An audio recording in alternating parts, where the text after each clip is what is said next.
Hey, Hold on, Ryan, why don't you pull up Amazon's margins real quick? Well, Yeah, I'd have more of a grin on my face than Stephen Hawking on Epstein's Island. I'm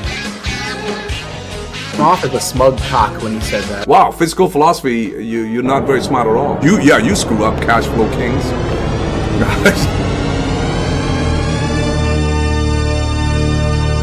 Dissector, you are an idiot. Shut up and take the pain.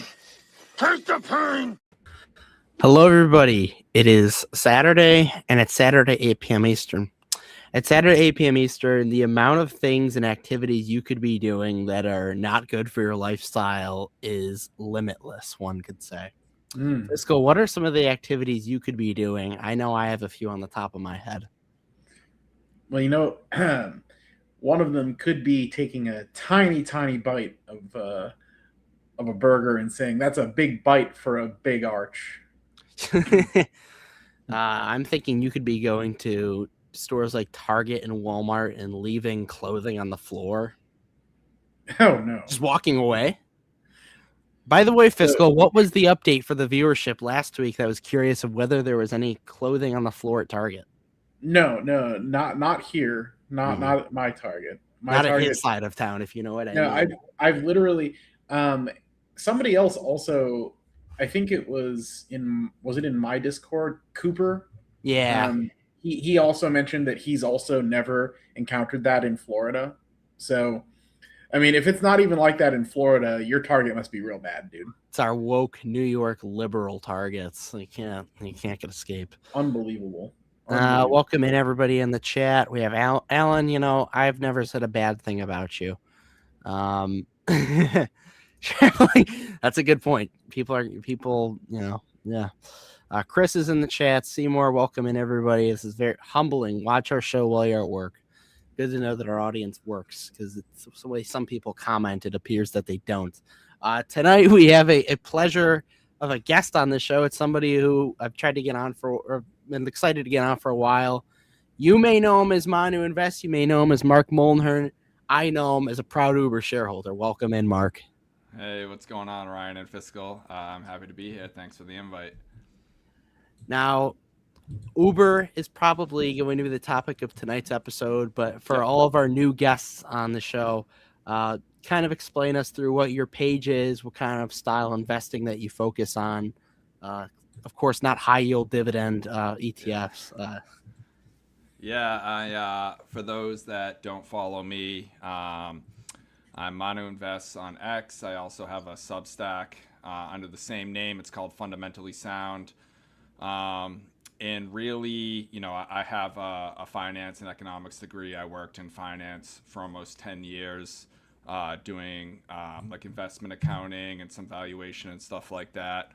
I currently run a small business now, but the point of the Substack was really that I have this pet peeve when like finance people try and make finance seem unapproachable. So what I really try and do is break complex financial and accounting topics. Can you hear me better now? It's Blake. Right. We can hear you. Okay. Blake is just picky. I try and make complex financial and financial statement complex topics understandable to everyday investors. You know. Typically, my portfolios and analysis, I focus a lot on some of the bigger companies like the Mag 7. I try and grab them at undervalued prices, but I also, you know, kind of a value investor, contrarian at heart. So I always reserve a portion of my portfolio for like small caps that are at inflection points or kind of turnaround stories that have a little disconnect from their stock price. I like the small cap part. Yeah. We'll talk about all that. I think one of the big, obviously Uber tonight. That's one. With the Mag 7 holdings, though, what of the Mag 7 holdings right now are you currently in? And go over a little bull thesis, I guess. Yeah. So my biggest holdings, you know, my top 4 right now, I think are Meta, Google, Uber, and Amazon. Meta, I'm a proud holder since like 2021. I added Oh. shares as low as 103 in 2022. It still remains my biggest holding. It's one of my highest conviction companies. I look back to back then, and I remember basically everyone was saying how Facebook was dead, Instagram was dead, and they were saying it in their Facebook statuses, right? Everywhere I looked, people were scrolling, and I'll never forget. I actually, all the TikTok threat. I'll never forget. I was actually like lying in bed scrolling reels, and I was like, I'm not really a scroller, and I'm like, this is it, dude. They figured it out, and Reels is They get good. me sometimes too, and Yeah. I'm not Yeah. like I refuse to download TikTok yet. Still, yeah, sometimes same. Reels will get me occasionally. Yeah. And it's So like, wow. I don't have TikTok either, but it was this moment where I just felt there was like a major sentiment disconnect from the company. I'm still a huge bull today. I've added a little bit recently and last year during the tariff drop, but basically Meta comes down to they have an ecosystem that's basically the most addictive app in the world. It's the most used app in the world essentially, and every year, I've felt strongly that companies like Google and Meta were going to be the first ones to see like the positive benefits of implementing AI into already existing revenue streams, and Meta's been showing that. Google, I've been screaming as loud as I could when I was buying at 140. I'm highly convinced that Google, and was back then, that they're going to win the AI race. I just think they have the surface level, the distribution. It's a vertical offering, where somebody like OpenAI is basically losing revenue every time they get a new customer. Google has integrated Gemini in those products into like all areas that already generate revenue. You get better YouTube advertising, you get better search monetization. They took the threat of LLMs and chat boxes and introduced AI overviews. So they're pretty much like the everything company to me. We see more and more. It's like Google's starting to do this or Google's starting to do that. So I'm a big Google believer. I love Waymo as well. Amazon, I just think there's a big disconnect in value. I think people, Amazon historically from the beginning has always been, we don't really care about quarterly earnings type of company. It may take years for their investment to pay off, but to actually show up. But I'm a firm, I've always thought Amazon was kind of best positioned once they do make the flip to be one of the first, $10 trillion companies. And yeah, those are kind of my Mag 7 holdings. And then Uber's the next big one. We'll get me. to Uber. Yeah. With Amazon, obviously you're a bull, so I would assume that you're pro the CapEx, but there's been a lot of a controversy, I guess. Yeah. What's your view on the CapEx right now? It's like going to be $200 billion this year. Yep. A lot of people aren't happy. Yeah, so I was shocked by Google and Meta's CapEx, right? And then Amazon came out and was like, yeah, we'll top that off. But AWS is accelerating again. I think it was the fastest growth since like 2022 or 23. So it's reaccelerating. And the big thing about, so there's like a tale of two CapExes going on. If anyone follows me, you see me like rant and rave about Oracle. Like there's a major difference between companies that are like piling on debt for like performance. To fund build outs from companies that don't have the revenue right now to pay for it. Right. They're going free cash flow negative. Amazon, Meta, Google, it's a completely different story. Amazon historically always crushes their free cash flow no matter what, right? Like if it wasn't CapEx, they'd be finding something else to do it with. Yeah. If it wasn't the data center buildouts. But, they, particularly Google and Amazon, they both run massive clouds that are accelerating. Amazon's AWS is growing like pretty solidly in the 20s. Some analysts are projecting like mid 30% growth next year. If we get anywhere near that, then I'll be a happy man. You know, they're both of those companies are talking about being capacity constrained, and I'm not overly concerned because even in overspend, like they have divisions of their business that can be grown into, right? Like, you know, cloud compute isn't going anywhere. Like cloud hosting isn't going anywhere. Yeah. So, you know, might be a little bit early, might be a little bit aggressive, but I also look at it like you're spending hundreds of billions to defend the businesses that have generated you hundreds of billions, right? Like they can't necessarily like seed future cloud business to Google and Microsoft. You know, it's when you look at it that way, you know, it's not a survival thing. Like these companies are great one way or another, but I'm okay with the CapEx spend that these companies are pumping out right now. Yeah. Ads business too with Amazon is very underrated. 100%. I mean, so when you look at some of those high margin areas that they're adding, you know, Prime isn't really even. I mean, Prime TV isn't really even anything right now, you know. And then you have a whole bunch of optionality in things like, you know, the satellites, Cooper or Kuiper, however you say it, Zooks. You know, I'm cool with it. Yeah.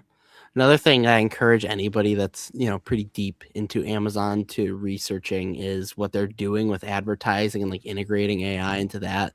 They have like a whole bunch of like assistants that like their AIs can basically help marketers, and it makes everything more efficient. And yeah, and to your point, this is one of like Meta and Google's arguments too, is that as advertising becomes easier and cheaper for companies and they're getting better return on their spend, they're increasing their ad budgets. Yeah. Right? Like they're not like, oh, all of a sudden we're getting better return on these ads and it's easier for us to do, so we're going to spend less.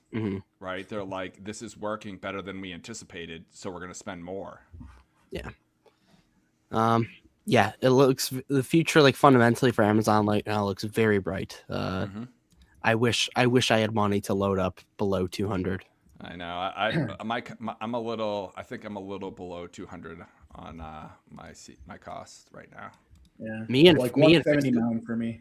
Yeah, Nice. me and Fiscal, we really loaded the deck during the Liberation Day sell-off when Nice. we probably could have went into Google and it would have. I know you did, Fiscal. Actually, I only loaded Google during that. The Amazon shares I've had since 2024. Nice. Yeah. So all long-term capital gains there once it goes bananas and gets to $10 trillion. Yeah, exactly. And then eventually with Amazon, I feel like the CapEx eventually will slow down, and then suddenly it's going to be a giant surprise to everybody that free cash flow goes up, and they're going to have to do something with the money. I'm also a believer, you know, I wrote an article about CapEx recently. So there's a couple things going on that like a lot of people, I think, ignore. One is that, you know, all of these companies have made blatantly clear the amount of calculation that goes into their CapEx spending, right? And some of them are already showing massive accelerations because of it. They're capacity constrained.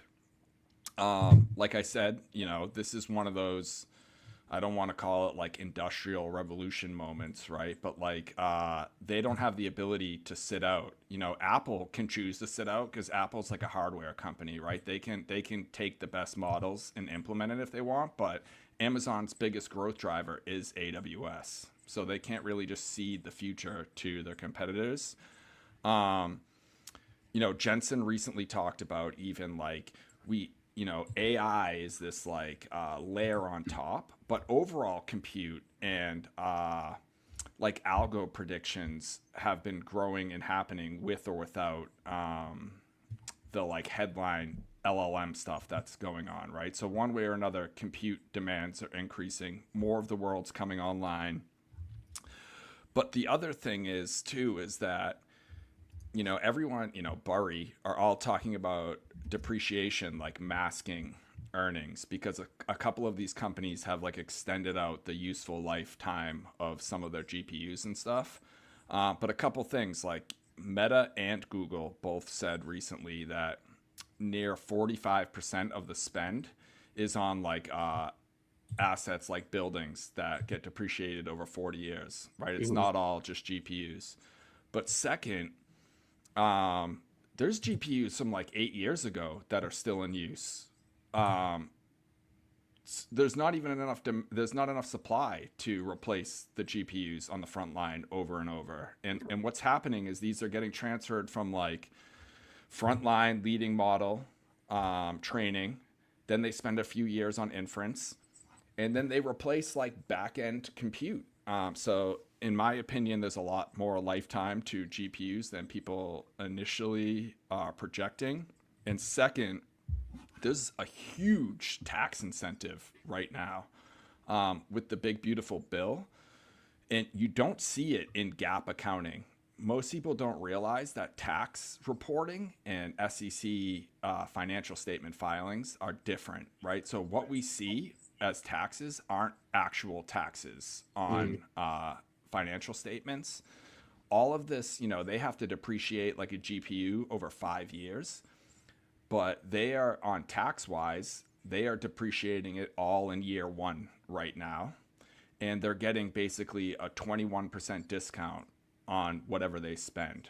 So if they're spending $100 billion in CapEx, they're actually getting, $100 billion data center for $89 billion. Yeah. And then they get to take that that leftover, that savings, and fuel next year's CapEx with it and get a tax discount on that cash. So you get this snowball effect from this tax savings that is also one of the reasons that these companies are investing so much right now, because it's not guaranteed it's going to stay like that. Fiscal, I have to bring up TSSI now. Okay. I don't know, Mark, if you know about TSSI. Very small company. AI infrastructure play. Mm-hmm. Only customer is Dell. So hopefully we will get sent to the moon with that. All right, Uber. We've waited. We've blue balls the audience. Uber is at $75 a share now. We first got in probably not even a year and a half ago. Aria, of course, convinced us to buy this stock. End of 2024. Yeah, end of 2024. Aria convinced us to buy it like $65. It went up to $100. We thought we were geniuses. Now stock down, stock bad. Mm-hmm. Of course, looking at the price to free cash flow, I'm joking.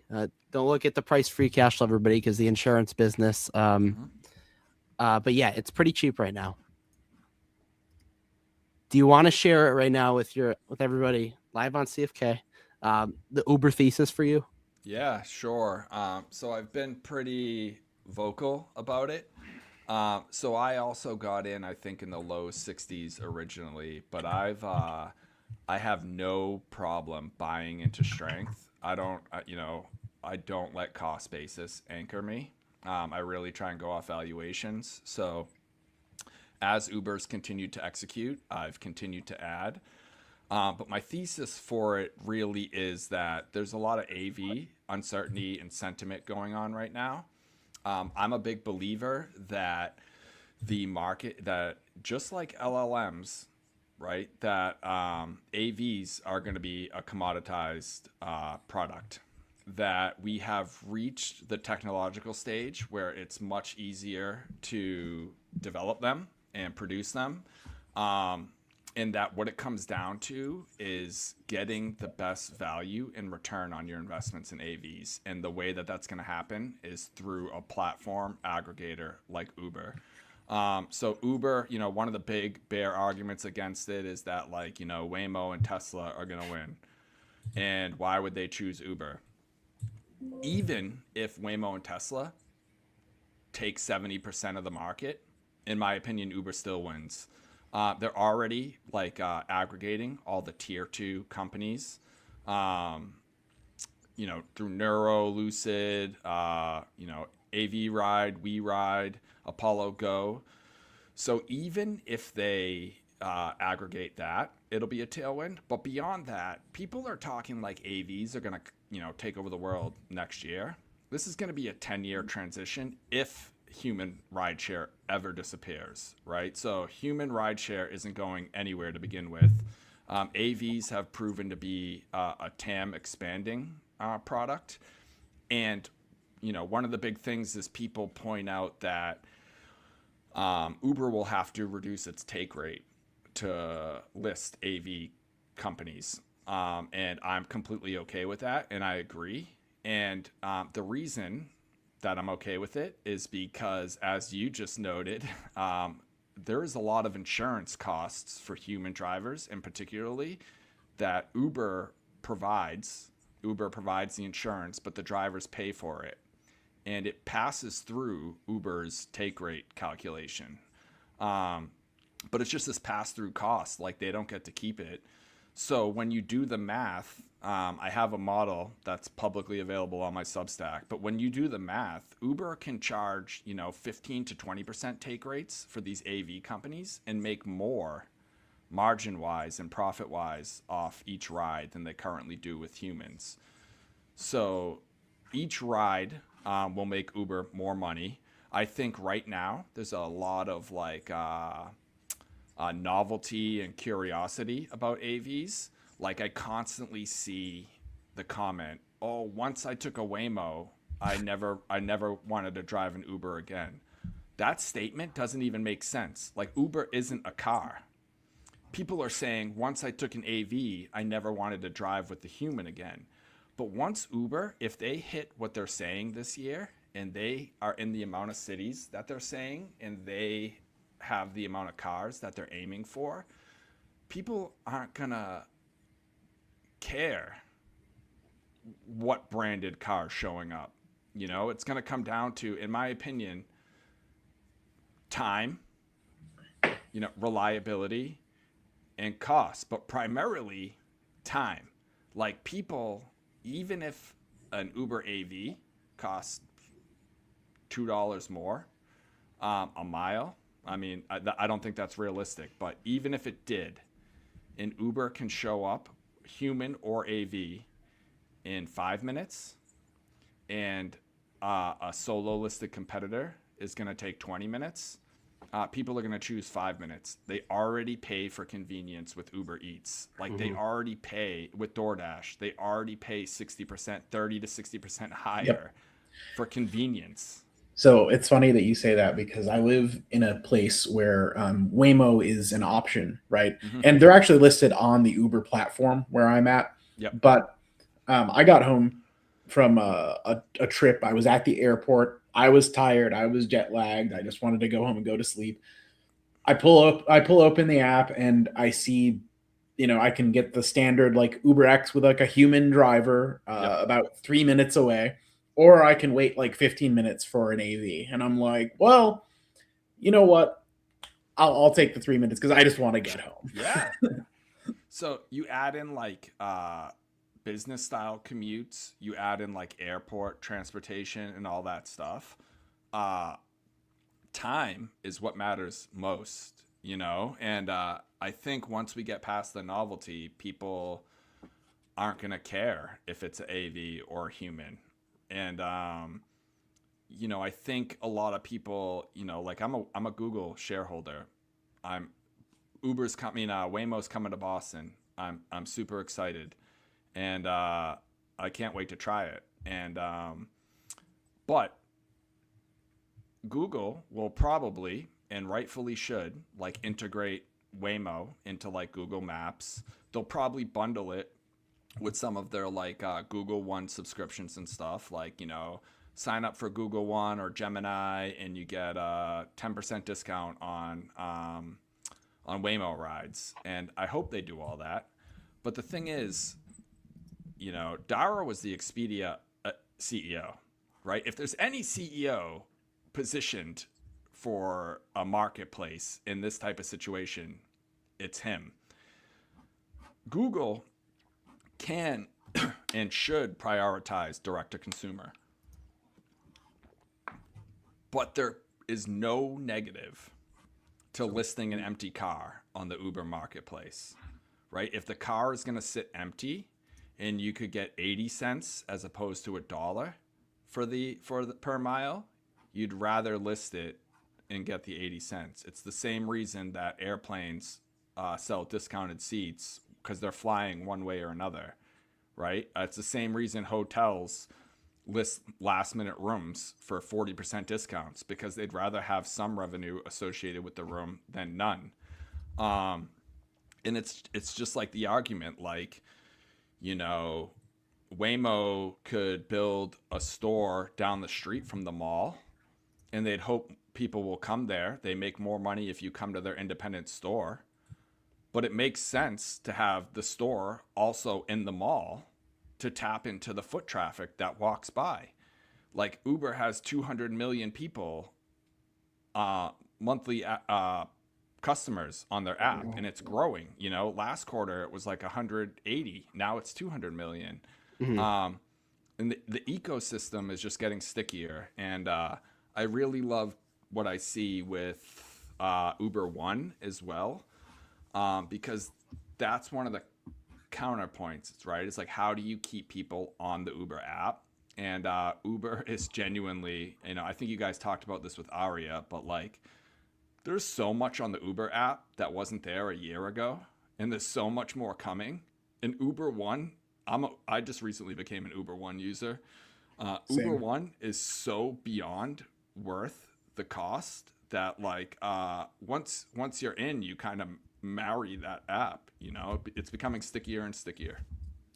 Yeah, Uber One benefits, for those who don't know, it's basically $10 a month, or $96 a year. You get 10% off on eligible orders, 6% cash back in Uber Cash at eligible rides, access to top-rated drivers, exclusive offers, and dedicated support. Food and grocery delivery, $0 delivery fee on eligible Uber Eats orders. Manu, you're an Uber One member. What are some of the benefits you think are best as a customer? So, I mean, the reason we got it is my wife at work orders out a lot. So she got DoorDash, and I was like, you know, what are you doing here? You know, we got to have a talk. Yeah. But no, more realistically, I actually got us to switch because one of the cool things about Uber is that you can split order payments between multiple people and tips. So she orders with like her nursing team. So that's cool. But the reality is, if you order Uber Eats once, it's essentially worth it.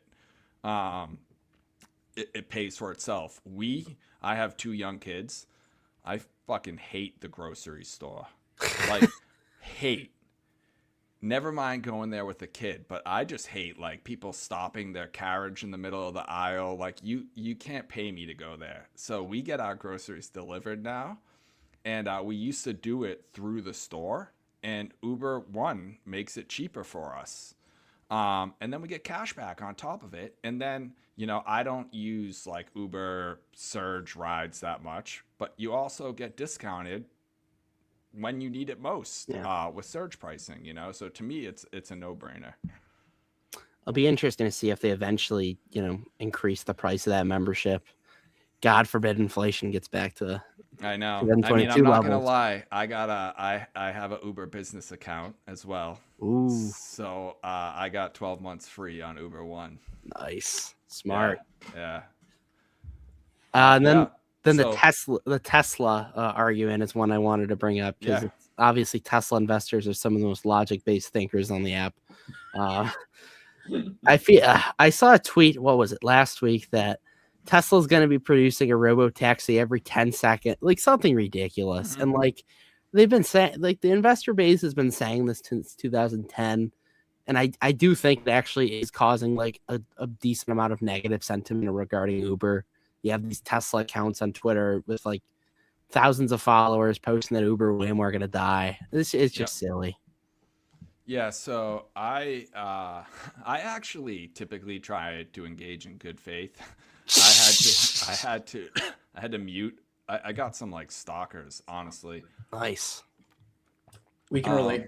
Yeah, I got some like stalkers who were every post I was making, they were like calling me the biggest idiot on earth, you know. And but to your main point, I'll believe it when I see it first, you know.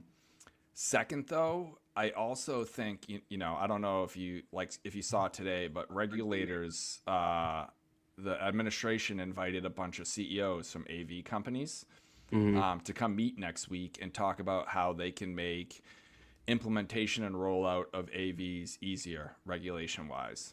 And notably missing was Tesla, right? Like Waymo, Aurora, Zoox all got invited. And notably missing is Tesla.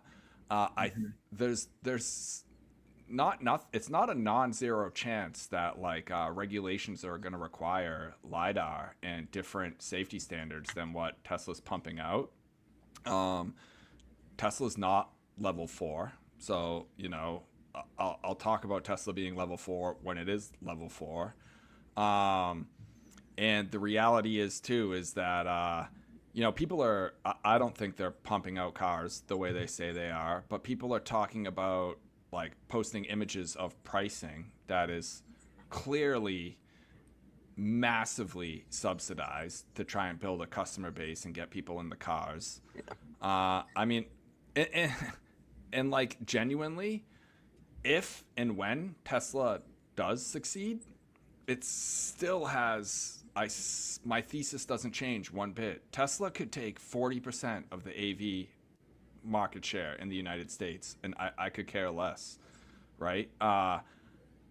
You know, people are implying that like maybe Waymo and Google aren't going to partner more. I don't think that's a given either. I think Waymo is going to spend 2 years trying to figure out what works best, and they're also using their first mover advantage to take advantage of being the first movers, right? Yeah. They want people in their Waymos through the Waymo app, and they're going to try and do it as much as possible while they're the only ones. So I envision them working together more in the future. But like I said, I could care less if Tesla succeeds in the AV market. Uber's the only company that's global. They're the only major international player. And I don't know if you saw any of the insights from like the investor relations AV day they did in the Middle East this week. But all the analysts are basically saying like they were blown away by Uber's ability to roll out commercial AVs for providers and their plug and play ability to establish a market. And one of the big examples being like Baidu, like they are probably producing cars way cheaper than Tesla in China. They are the winners in China, and they probably have the ability to go 100% direct to consumer. And instead they're choosing to go third party through Uber in the Middle East because the gains in market share and utilization that they're getting. So if they're not concerned about it, I'm not concerned about it. Yeah, we got accused of being part of Tesla Q a few weeks ago. Yeah. Which I had no clue what it was, and it's apparently a group of organized short sellers against Tesla.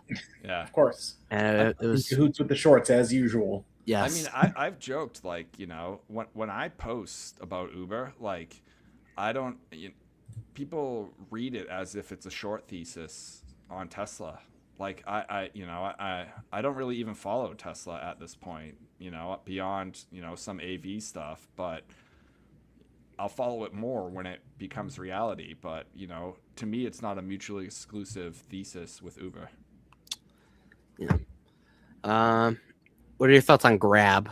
We're minor Grab shareholders. Yeah, I mean, I think Grab's great too. I think, I'm a big Uber Eats fan. I love to see like Uber Eats growing in Europe, and I think they're going back to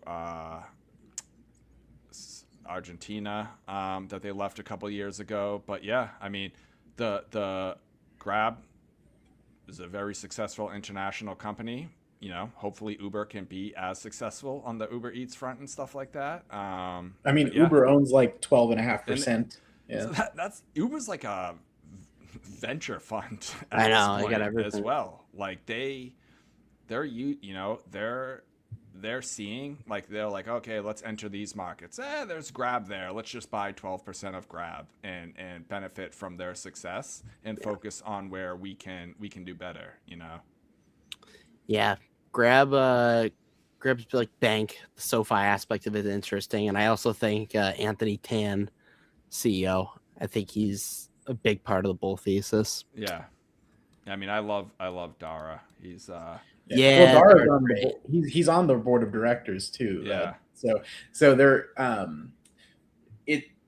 it stands to reason that that both companies kind of benefit from that level of experience that each of them has in their respective areas. Yeah. They can take pages from each other's playbooks about what works, which you see Grab doing that in a lot of ways with some of their acquisitions and of competitors to just expand market share. Like, Yeah. It reminds me of when Uber acquired Postmates to expand their Eats reach. Yeah. Grab did something similar with a delivery app over there not too terribly long ago, and it's like, it rhymes. Yeah. No, it does. It's a very valid point. Yeah. Uber, I mean, Dara's, he had a recent, I don't know if you guys watched his like Diary of a CEO interview. It was really good. I highly recommend it if you haven't. I'll check it out this week. All right, you mentioned some small caps. Yep. What small caps are we talking? So I mean, this might be on the line, but I'm a big Sezzle guy. I don't know if you guys follow Sezzle, the buy now, pay later at all. We are in Dave. Oh, all right. Yeah, good week for us. Yeah, it was. And I know some people who are big in Affirm as well. Yeah, so I know a couple people who are also big into Klarna right now. But I think Sezzle's like 2.5 billion market cap. So they're a much smaller BNPL. But I really look for companies that what's up, Gil? Dude, don't hate 30% off. Gil 30% is off earnings. Do not ignore the mentally a little troll that Gil is. He's Sezzle, had an inflection point. It's one of the most profitable growth stories in BNPL. They're the only one that's like free cash flow positive, able to self-fund a lot of their growth. They have 60% margins. So a lot of people hate on them because of they serve like subprime or near prime users. But by doing that, they're becoming more of like an actual financial tool, like a credit alternative for users. And yeah, they've been killing it. They just had an amazing earnings. I actually got to interview the CEO last week on an X Space, which is a really cool experience. I'm also in I don't know if you know StoneCo. It's a Brazilian fintech. No. It's a buyback machine. It just had this. So I try and do like little asymmetrical stuff with small caps, but they relaunched a credit product. They're like a payment system for Brazilian micro and small businesses transitioning from cash. But they have a massive buyback program. They just divested a bunch of non-core assets and just got like close to 20% of their market cap in one of those sales that is going to be returned to shareholders in a special dividend or buyback this year. We find out in April.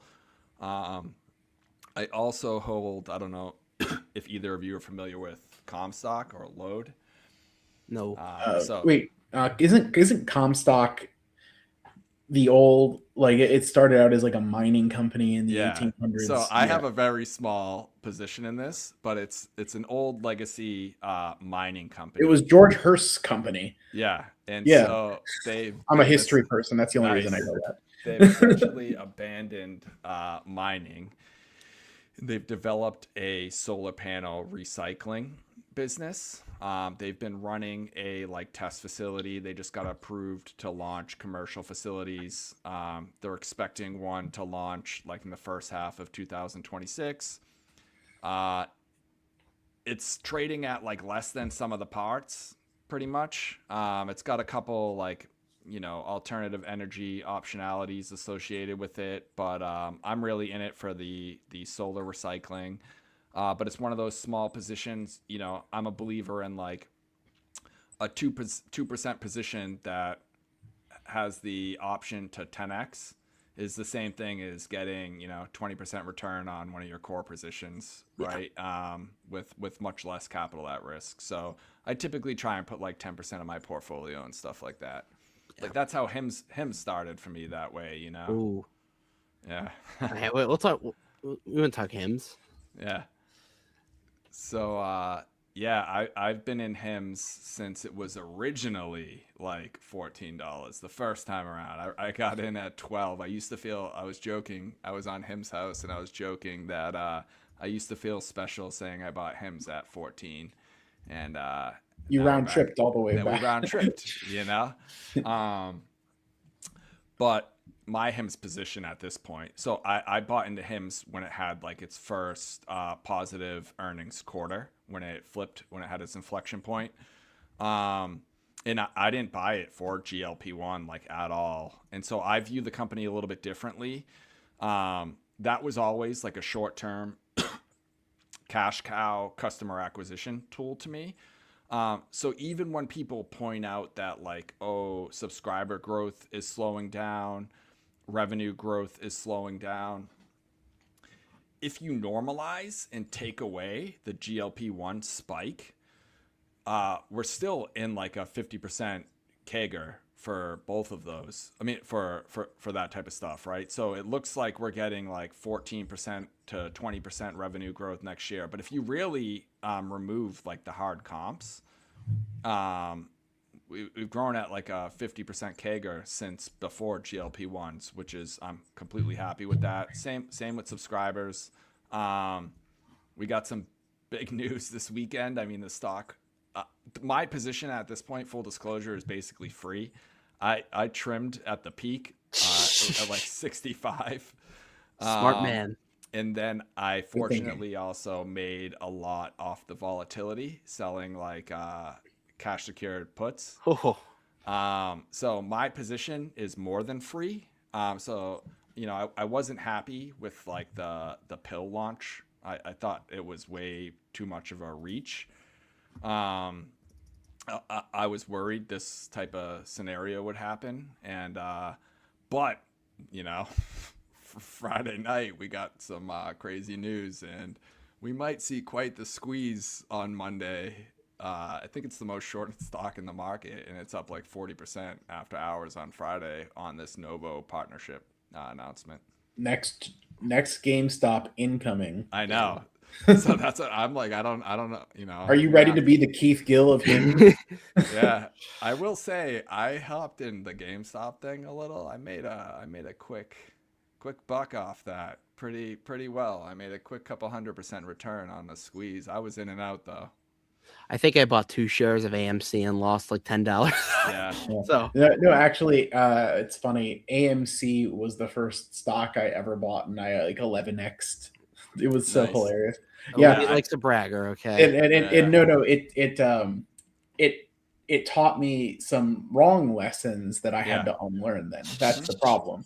You actually don't want to have that happen with the first stock you buy, because then you fool yourself into thinking, oh, it's easy. It's this easy. Yeah. I fully went into that knowing what I was getting into. It was purely a trade, and I think I 4x'd in a very short amount of time. But I got out before the peak, but I was still very happy with it. Yeah. Seymour Duck gifted a membership. Lincoln, you got it. After Mark leaves, we'll dance. We're not going to make him dance. Okay. This is a professional show. I think the funny thing with HIMS too is it looks like the stock price chart looks exactly what you'd expect of a boner company, which is funny. Yeah. Quick question though. It's in the refractory period right now. Yeah, Just give it a little bit of time. It needs a little time to recover, and then it can go up again. Okay. What are the testosterone boosters you can buy? This is an open-ended question to anybody. It's not like TRT, is it? No, so it's not like traditional TRT right now. It's a pill form test booster, and it, I don't want to speak badly about HIMS. I think it can. It can have some unintended, like, longer side. It can. Test is one of those things, like, you're trading off potential long-term. I mean, it's probably good for the company, but you basically need to stay on it once you're on it, right? Like, you can crash your future tests, but I think they do have injectable tests in the works coming out. But right now there's only one offering. It's begins with the O, I believe. Yeah, I'm on the website right now looking through. How often do they get the changes? All right, I'll do this. This will be a members only thing. All right, we'll give the 2-minute warning. If any channel members want to ask Mark a question before he hops out of here, now's your chance to do so. I linked your Substack in the description for the viewer, but also where can the people find you? Manu Invest, ManuInvests.substack.com. If you just Google Manu Invests or Fundamentally Sound, you'll find me on X and on Substack. 80% of my Substack is free. All my Uber stuff is pretty much free. So yeah, give it a check out. Lots of good value. I got a Discord that's got a free section. So, the more the merrier. Yeah, there we go.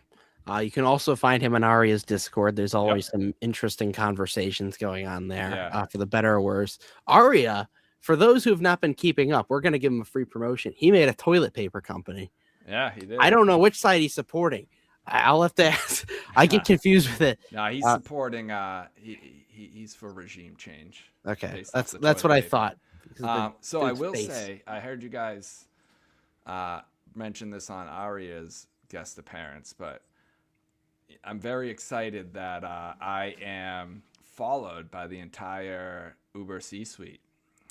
Dara has given me a follow and a couple likes. Nice. Yeah, and it's pretty cool. Cool side story. I'll probably share it publicly when it comes out, but I did a little. I'm the executive director, which is basically the CEO of a nonprofit right now. So I'm in recovery from addiction. I'm pretty open about this. I have like 10 plus years in recovery.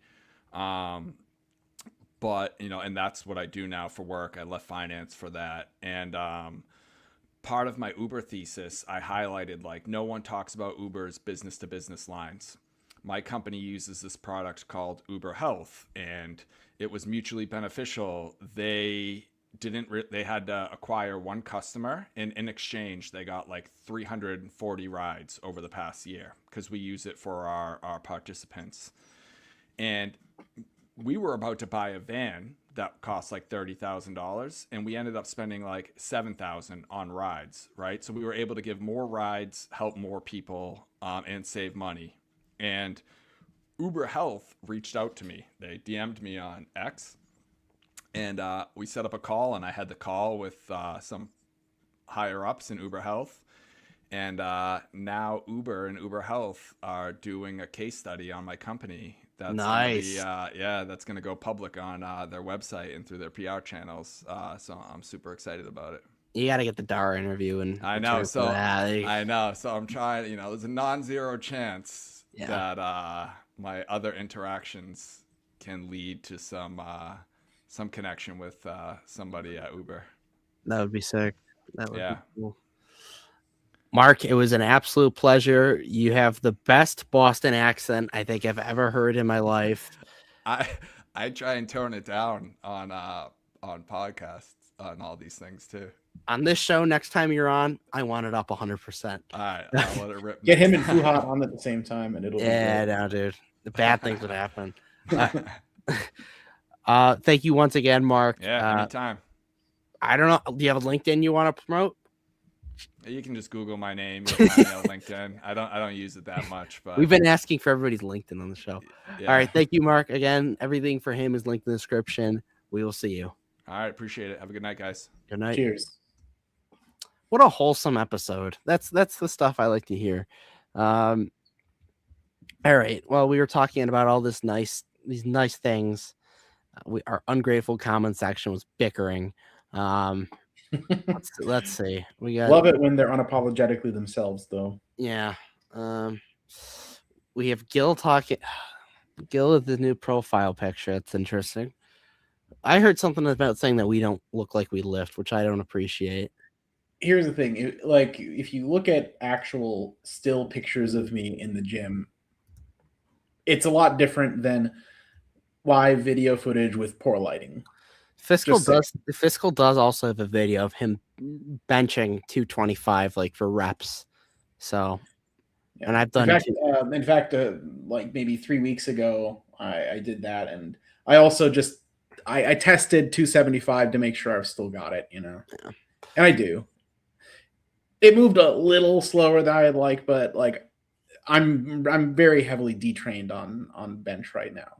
But my bench form is horrible. I don't do barbell at all. I did barbell for the first time probably in like 3 years today. And yeah, I hit 225 for like 11 or 12. Nice. Nice. Easy work for an old man. I'm a big advocate for the incline machine and incline Smith machine if you don't have a spotter. Yeah. Well, I mean, there was somebody with me, but the situation is he would have to call 911. He wouldn't be able to lift the weight off of me. So, yeah. I mean, but like literally, I don't feel threatened under a bench at all. Yeah. My thing is just the balance. I'm not good at it. It's just a skill thing. It's funny. Well, I don't know. It's not funny, but I was just gonna say, like, I have seen. There's a video of a guy who was like solo filming a bench PR, and it was 275, and he died because he dropped it on his neck. Probably saw it on Reels. No. It was on Greg Doucette's channel. Oh my god! Did you see Jeff Nippard's wife die this week? What, like Stephanie Buttermore? Yes, she died. What? Where have you been? How did that happen? Yesterday. Okay, there's different theories out there, but she was looking very thin in the face and neck in like one of the last photos, and she wasn't on social media for a while. So yeah, it's true. I used to watch her videos because she was actually a PhD. She was more educated than Jeff. Yeah. And she used to have like interesting like research based information. People have an argue about who's better, the practical gym bros or the research based ones, but I generally liked her content. But she did mention an eating disorder at one point a while ago. Is that what they're like? So it's not public the exact reason then. No, there's so many. I've heard it's rather something that rhymes with mumicide. Do the math there. Eating disorder, cancer, like everything. I don't think the first time. And I'm assuming Jeff hasn't said anything. No, they put out like a public statement by his team or whatever. But it's very vague. It's very vague and like, yeah. That's very sad. I know. She was probably about my age, to be honest. Yeah, she's 36. So actually, I'm older than her. Yeah. That always feels weird. Yeah. That's sad though. Still, like yeah. No, like that's unfortunate. R.I.P. Like that's given me like Rich Piana flashbacks. Yeah. Looking through the chat. You know, I would do some unspeakable things for a Dan Weston and Gil Debate. episode. Dan Weston mopped the floor with Dividend, dude. I think we could say that now. It was bad. Bad It things was happened. bad. It was pretty bad. Okay, Kid Freshie, I'm just seeing your DM now. We'll have you on the show sometime. Fuck, I was gonna ask Manu something and I forget. It was really good, but I forgot it. Rip DD. Oh, okay, that's who it's on. Okay, cool. I didn't know. I thought that was a different bell. Maybe we can get Coach versus Kid Freshie. That'd be a good debate. Yeah. Dividend dude's not. Maybe it's probably for the better that we're blocked because. Why? What's going on? I should say that I'm blocked. Well, good. I just don't have to see the posts anymore. I don't have to put up with it. I don't know. I don't really keep up with all the I mean, clearly I'm out of touch, right? High quality content. I tagged you in at my Discord. That's unfortunate. Yeah, that was like me and my friend, because me and my friend a few weeks ago were talking about Jeff Nippert, and his girlfriend somehow came up because she's taller than him, and that was a topic of discussion. And yeah, it's insane how that's really, really tough. Like, I can't even imagine. Oh yeah, 100%.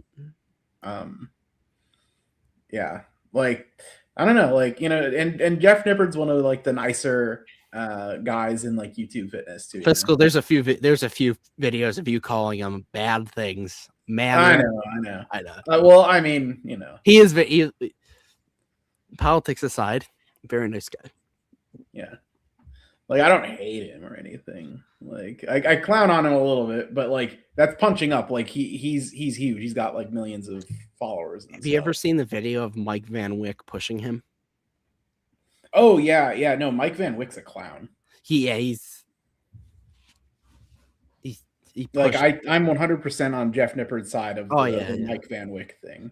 Oh, we got a dance for Seymour's membership. Lincoln got it. Thank God it was a deserving member of the chat. Not saying that anybody isn't deserving of the channel membership on the show. Everybody's deserving of some $2 or $3. I can't decide whether it's $2 or $3 because I see it on one page and it's $1.99, then on another page it's $2.99. So it's frustrating. I don't know. Let us know which price you got. Yeah, it's a Russian roulette. Okay, we got to dance every time we get financial support. Thank you, Seymour. Enjoy your membership link. And round two. Here we go.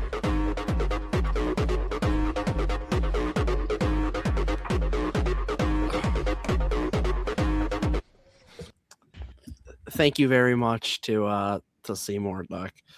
All right, so, Kid Freshie, we'll get you on some. Okay. Yep. Damn it. Aria's late as usual, but it's okay.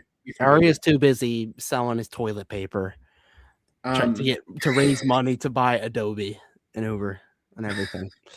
Yeah, you got to do what you got to do to raise the money. Yeah. So would everybody like to see I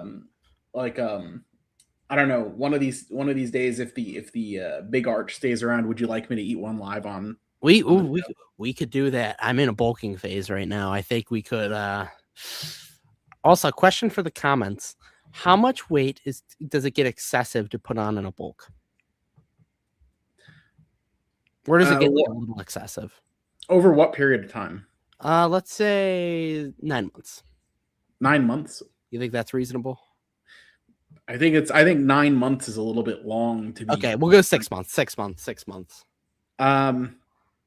6 months. I think 15 pounds probably tops is all you probably want to put on. You want to average like 6. Okay, let's see. 6 divided by. Because it's like 2.25 pounds a month or something. Yeah, I'd say that. Yeah, like you don't want to be. If you're, I'm sorry, but if you're gaining like quote unquote like a pound a week, it is mostly bad. It's not.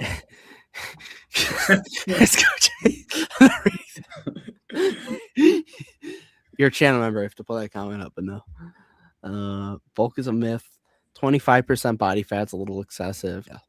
I think it depends what you're training for too. If it's just like traditional, you're just trying to get strong and put on muscle. Yeah, I mean, if you're Eddie Hall or Brian Shaw, you probably just want to get as heavy as possible. But Yeah. if you're in combat sports like you are, Mhm. you want to keep it reasonable. You want it like a modest. Yeah. You don't want to. It's also much harder to put on weight when you do combat sports or like cardio to that extent. Like this week, I've just been lifting, and yeah, it's much easier to put on size. Best. By the way, President Trump did sign up to become a channel member. If anybody didn't see, I'll pull up the exact tweet right now, but it was pretty. Also, the funny thing, I did a thing with Grok where Grok will roast you now, and I'm going to read those off before we get out of here. President Trump became a channel member once again, $2 a month. I will read it in the Trump voice. $2 to $3 a month, depends what state you live in. I just became a Cash Flow Kings YouTube channel member. It's only $3 a month, folks. Tremendous value. The best cash flow experts on the planet, and believe me, even the loser Fabio, he's such a loser. He's a loser. He's on TRT. I know he is. He's a loser. He's in Miami doing bad things. He signed up and he couldn't pick a winner if he was handed to him on a silver platter. He's just been losing all of his life. All these stock picks that go down, he loses, and he signed up. I'd sign up if I were you. And then okay, we asked Grok to do these tweets based off our page, and it was pretty funny. I'll pull it up right now. Once again, I will do any accent that you guys would like if you become a channel member, so you can send it to employers, which technically would be Fiscal because he's 33.1% LLC owner. So partners, you send it to anybody. All right, I'm trying to find this because Twitter makes it impossible to do anything. Okay, here we go. Listen up, fiscal philosophy, aka Mr. Macho Mog.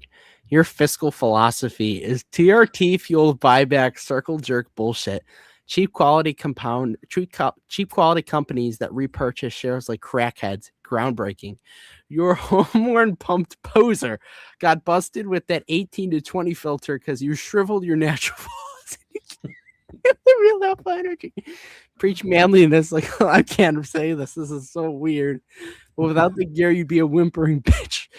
Cash flow kings, more like cash flow queens. They're estrogen blocked ass leading the charge. Sit down. And then they did one for me. I didn't think it was as funny. I thought they could have. Yeah, mine was pretty good. Right, I give it like a 7.5 out of 10. You fucking neck braced BJJ blue belt bitch on the Cash Flow Kings. The neck brace thing is unfortunate because that's Chrissy from Soprano. Right. It's a Sopranos picture, so it's not even you. So it's kind of looks like you got rear naked choked by a toddler and crawled to stream. College kid playing partner yapping decent buybacks while fiscal philosophy carries your limp ass. Your cash flows are weaker than your guard. One dip and you're tapping like the sidekick cuck you are. Grind maths harder than your portfolio clown. Roasts served raw. They did one for Fabio. I guess I'm carrying your limp ass. Yes, nice. My limp ass. No. The funny one, Seymour asked it to do one on Fabio. Yeah, I know. That's members only. I'm not. All right. Well, the funny thing is, I somehow got dragged into his too. Like Grok, fiscal philosophy, co-parter. Buy the dip in your delusions. Oh, it's great. Yeah, I know. Like how come Grok name drops me in all y'all's roasts? I know. I know. Okay. What else? Did anything happen this week? Dave had earnings, which we already kind of knew. They were very good. Oh, the Dave CFO followed us on Twitter. That's what I was gonna say. The Dave CFO followed us on Twitter. Everybody. I don't know what's gonna happen, but it's gonna happen. So I'm hyped about that. We've got a CEO of one company, a CFO of another. We're collecting C-suite follows, ladies and gentlemen. We're gonna try and get SSI. We're rocking a Rolex on here. I think okay. So High Tide reports next, or in like a week and a half, and then TSSI reports. When do they? I think we do a live earnings. Oh man, I hope we're gooning. I hope we're gooning. Man, that would be March 26th. Fuck, wait. Oh, I'm gonna be away March 26th, but I think I'm gonna sneak away and I'm gonna listen to the. We'll do something. We'll figure out a way to do something. We gotta. All right. We are at hour 10 mark almost. Dave Goond this week. It was a pretty good week regardless. We're almost back. Thank you to everybody in the chat. Thank you to Seymour Duck for gifting the channel membership and being a channel member of 17 months. Alan Carlson, I just want to say you're a great person. I hope you have an amazing night. Gil, you're special in your own way. Blake, hope you have your TV fixed. Chris was in here. Appreciate our Jackson for watching our show at work. We appreciate that. That's what our channel's made out of. Hardworking Americans who listen to our show. Thank you to Manu for coming on. Kid Freshie. Donald Trump is on our. There we go. There's President Trump. He's on. He watches our shows. All right. I think that's everybody. Thank you all for tuning in. Smash like button, subscribe, do dividend, stocks, drugs, and of course, cash flow is king. Oh yeah.